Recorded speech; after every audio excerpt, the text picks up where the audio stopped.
চীনা সরকারের নির্যাতন চলছিল, এখনও উইগুর মুসলিমদের উপর চীনের একটা নির্যাতন এখনও চলছে।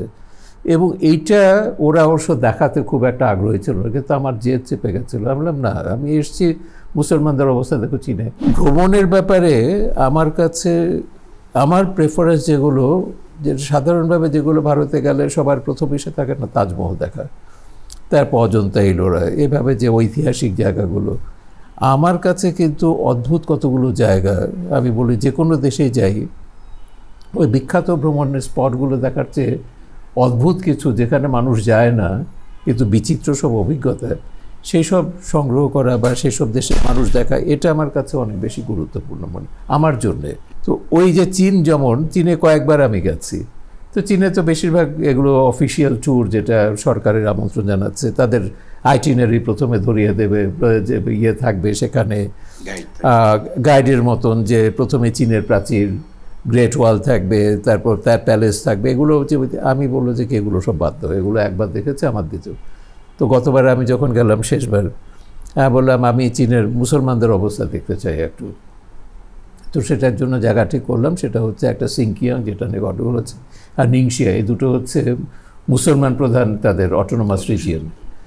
এবং সিংকিয়া নিংশিয়া সম্পর্কে পড়তে গিয়ে এমন সব মজার মজার জিনিস এবং অদ্ভুত সব ইসেতে, সিংকিয়াংয়ে যেমন আমি সেনজিয়াং বলে এখন বোধহয়, সেখানে গিয়ে আমি দেখছি যে হ্যাভেনলি লেক, খুব কম মানুষ সেখানে গেছে। মানে প্রাকৃতিক দৃশ্য দেখতে গেলে এর চেয়ে সুন্দর দৃশ্য বোধহয় কিছু হয় না। আবার তুরপান বলে একটা জায়গায় গেছি, ডেড সিটি, ওটা হচ্ছে শহরটা মরে গেছে, তার পাশেই শহরটা ছিল, মরে গেছে 2000 বছর আগে হঠাৎ করে।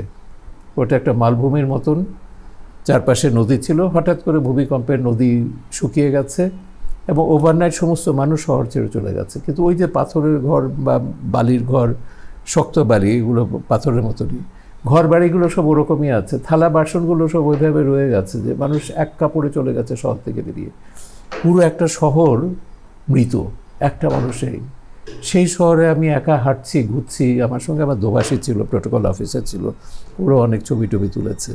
তো সেটা খানিকটা আমি হয়তো চীনের ভ্রমণকাহিনীতে লিখেছি। তো এইসব জায়গাগুলো ওরা খুব অবাক হতো, বলে আচ্ছা সিংকিয়াং এসছে তো কাশগড়, এটা এমন কি জায়গা? আমি বললাম কাশগড় দেখবো না, সিংকিয়াং এসছে, এটা কখনো হয়? তখন অবশ্য তারা নিতে চায়নি, কারণ কাশগড়ের সবচেয়ে বেশি গণ্ডগোল হচ্ছিল উইগুর মুসলমানদের উপর। তখন তো একটা চীনা সরকারের নির্যাতন চলছিল, এখনও উইগুর মুসলিমদের উপর চীনের একটা নির্যাতন এখনও চলছে। এবং এইটা ওরা অবশ্য দেখাতে খুব একটা আগ্রহী ছিল না, কিন্তু আমার জেদ চেপে গেছিলো। আমি বললাম না, আমি এসেছি মুসলমানদের অবস্থা দেখো চীনে। তো ভালো মন্দ দুই দেখেছি, খারাপ অবস্থাও দেখেছি। আবার নিংশিয়াতে যখন গেছি সেখানে তারা খুব ভালো অবস্থা আছে মুসলমানরা, সেটাও আমরা দেখেছি, মাদ্রাসা দেখেছি বা ইমামদের সঙ্গে কথা বলেছি। এগুলো যেমন কেউ চীনে মুসলমানদের অবস্থা দেখার জন্য যাবে না। বাট শেষবারে আমি ওইটাই ঠিক করেছিলাম, যখন তারা বললো আমাকে আমন্ত্রণ জানাতে চায়, আমি বললাম আমি এটা যদি প্রোগ্রাম করো আমি যেতে পারি। সংবাদ, ফিচার ও অনুষ্ঠানের জন্য ভিজিট করুন সংবাদ প্রকাশের ওয়েবসাইট এবং যুক্ত থাকুন ফেসবুক পেজ ও ইউটিউব চ্যানেলের সঙ্গে।